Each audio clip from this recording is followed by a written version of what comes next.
wabarakatuh. Perkenalkan, nama saya Sri Arianti Kaisa. Di sini saya akan menjelaskan apa itu autobiografi. Autobiografi adalah kisah hidup seseorang yang ditulis oleh orang itu sendiri. Ini lebih dari sekedar kronologi peristiwa. Ini adalah perjalanan pribadi yang mencerminkan pemikiran, perasaan, dan pengalaman yang membentuk diri penulis. Selanjutnya itu sejarah autobiografi.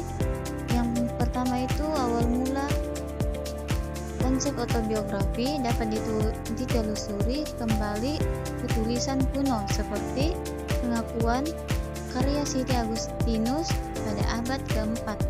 Yang kedua itu Renaissance.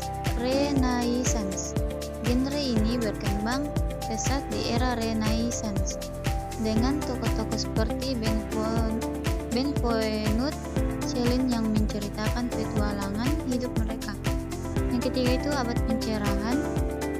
Pada abad ke-18 dengan penekanan pada individu, autobiografi semakin populer, seringkali digunakan sebagai alat refleksi diri dan pendidikan. Yang keempat itu modern.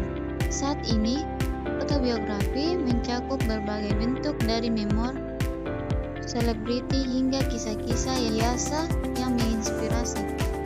Selanjutnya, tujuan autobiografi.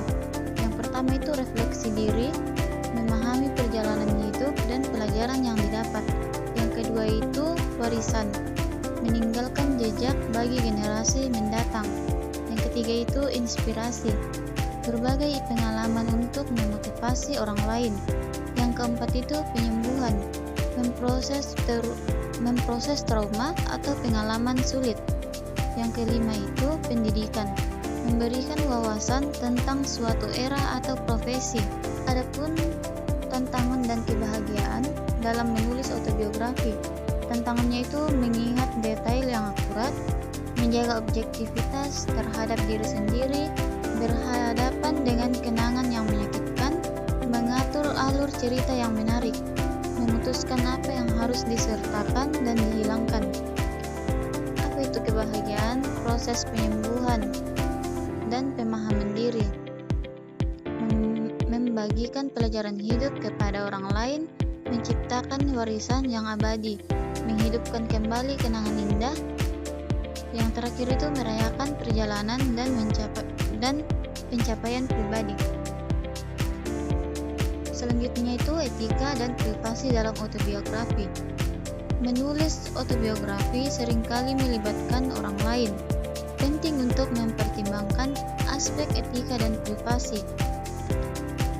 Yang pertama itu keakuratan fakta. Pastikan semua kejadian dan nama orang diceritakan dengan jujur dan akurat. Yang kedua itu dampak pada orang lain. Pertimbangkan bagaimana cerita Anda dapat memengaruhi orang-orang di sekitar Anda. Sensitivitas sangat diperlukan. Yang ketiga itu batasan privasi. Tentukan sejauh mana Anda ingin mengungkapkan detail pribadi dan informasi orang lain.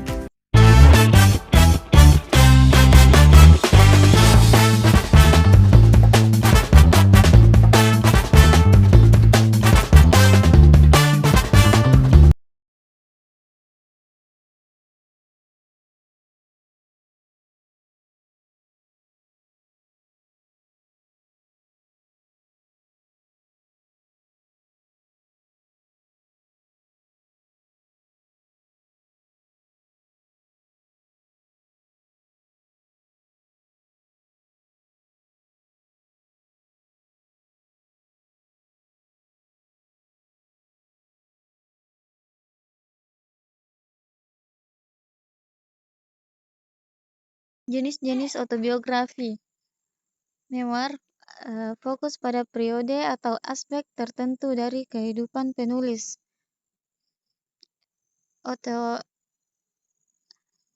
Autoetnografi mengeksplorasi pengalaman pribadi dalam konteks budaya atau sosial yang lebih luas. Biografi fiktif menggabungkan elemen fiksi dengan kisah hidup nyata, seringkali untuk tujuan artistik.